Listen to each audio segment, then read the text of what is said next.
Iran যুদ্ধ শেষ হওয়া নিয়ে চলা গুঞ্জনে জল ঢাললেন মার্কিন প্রেসিডেন্ট ডোনাল্ড ট্রাম্প। এবিসি নিউজকে দেয়া এক সাক্ষাৎকারে তিনি সাফ জানিয়েছেন, ইরান পরাজিত হলেও যুদ্ধ এখনো শেষ হয়ে যায়নি। তেহরানের পারমাণবিক স্থাপনা ধ্বংসস্তূপের নিচে থাকা ইউরেনিয়ামের ওপর কড়া নজরদারি রাখার ঘোষণা দিয়ে তিনি নতুন উত্তেজনার জন্ম দিয়েছেন। ইরান ইস্যুতে নিজের কঠোর অবস্থান থেকে এক চুলও নড়ছেন না ডোনাল্ড ট্রাম্প। রোববার মার্কিন টেলিভিশন নেটওয়ার্ক এবিসিকে দেয়া সাক্ষাৎকারে তিনি স্পষ্ট করেন, ইরান যুদ্ধ শেষ হওয়ার ঘোষণা তিনি কখনোই দেননি, বরং ইরানের সক্ষমতা গুঁড়িয়ে দিতে এখনো আরও 2 সপ্তাহ সেখানে অবস্থানের ইঙ্গিত দিয়েছেন তিনি।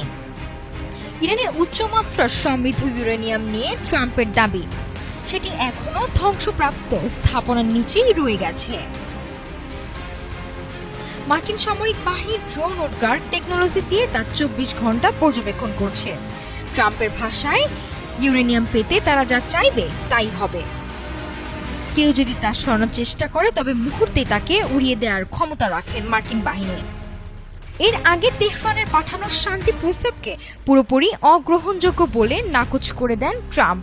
সামাজিক যোগাযোগ মাধ্যমে তার সেই ক্ষোভের রেশ ধরেই এই সাক্ষাৎকারে নতুন করে সংঘাতের ইঙ্গিত দিচ্ছে।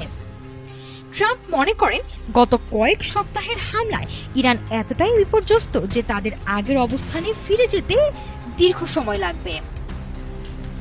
কূটনৈতিক মহলে যখন যুদ্ধবিরতির আশা দেখা যাচ্ছিল, ঠিক তখনই ট্রাম্পের এই 70% লক্ষ্য অর্জনের ঘোষণা পরিস্থিতিকে আরও অনিশ্চয়তার মুখে ঠেলে দিল। মার্কিন প্রশাসন এখন বাকি 30% লক্ষ্যের জন্য নতুন কোনো বড় অভিযানের প্রস্তুতি নিচ্ছে কিনা তা নিয়ে বাড়ছে উদ্বেগ। নাফিস সামিয়া, ঢাকা টুডে।